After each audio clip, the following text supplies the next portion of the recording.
Syaikh Abdullah bin Al-Mubarak, dari kesenangan dunia menuju ilmu dan jihad.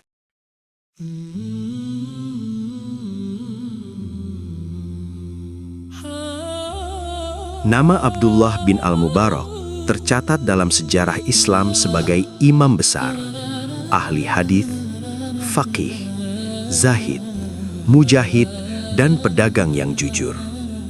Ia adalah manusia langka yang menggabungkan dunia dan akhirat, tetapi tidak terikat pada salah satunya. Namun jalan itu tidak ia tempuh sejak awal. Pada masa mudanya, Abdullah bin Al-Mubarak dikenal sebagai anak muda yang menyukai hobi duniawi. Ia gemar berburu, berkuda, dan bepergian.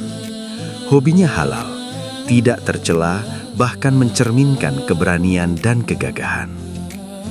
Ia bukan peminum khamar, bukan pelaku maksiat terbuka, namun hidupnya belum terarah sepenuhnya pada tujuan akhirat.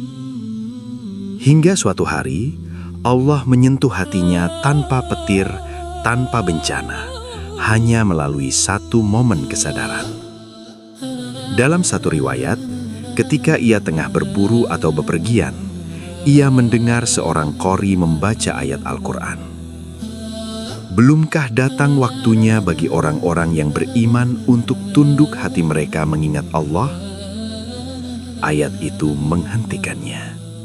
Bukan karena ia tidak beriman, tetapi karena ia sadar. Imanku ada, tapi hatiku belum sepenuhnya tunduk. Sejak hari itu, Abdullah bin Al-Mubarak mengubah arah hidupnya. Ia tidak mengharamkan hobinya, tetapi menomorduakannya.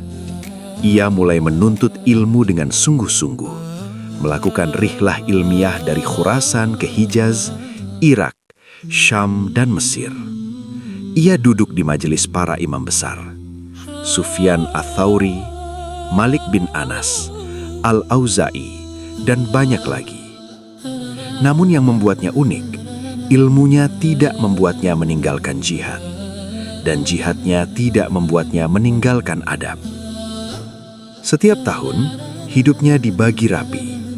Satu musim untuk menuntut dan mengajarkan ilmu, satu musim untuk jihad di perbatasan atau ribat, dan sepanjang tahun ia berdagang secara jujur untuk membiayai semuanya, tanpa meminta-minta. Ia berkata, "Aku menyukai berdagang agar aku tidak bergantung kepada manusia." Ketika ia berjihad, ia paling lembut terhadap sesama mujahid.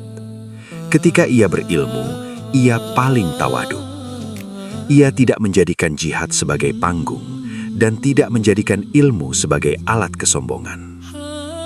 Dalam satu kisah terkenal, ia pernah mengirim surat kepada Fudail bin Iyad yang saat itu fokus ibadah di Masjidil Haram. "Wahai ahli ibadah di dua tanah haram, jika engkau melihat kami di medan perang, niscaya engkau tahu bahwa ibadahmu masih permainan." Namun di akhir suratnya, ia menutup dengan kerendahan hati, menunjukkan bahwa ucapannya bukan merendahkan, tetapi mengajak untuk saling menyempurnakan. Zuhud Abdullah bin Al-Mubarak bukan berarti miskin. Ia kaya, tetapi hartanya berada di tangannya, bukan di hatinya. Ia sering menanggung biaya haji orang lain secara diam-diam. Ia menyembunyikan sedekahnya seperti menyembunyikan dosa. Ketika wafat, orang-orang berkata, "Kami kehilangan orang yang jika berbicara tentang dunia, ia paling tahu. Dan jika berbicara tentang akhirat, ia paling takut." Hijrah dari Abdullah bin Al-Mubarak.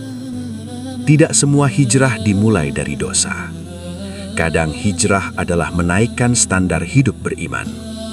Dunia yang halal bisa menjadi penghalang jika membuat lupa tujuan akhir.